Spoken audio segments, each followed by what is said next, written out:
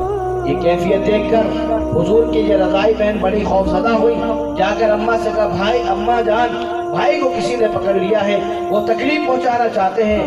دائی حلیمہ دوڑ کر آئی اور محمد صلی اللہ علیہ وسلم کو گلے سے لگایا، کچھ نہیں تھا، اور اب انہیں یہ فکر ہوئی کہ یہ بچہ کہیں ضائع نہ ہو جائے، اس کو کوئی نقصان نہ پہنچ جائے، تو سیدھے اگلے دن سلام اللہ علیہ سید آمنہ کے پاس پہنچی اور کہنے لگی آمنہ اپنی امانت سنبھال، اپنی امانت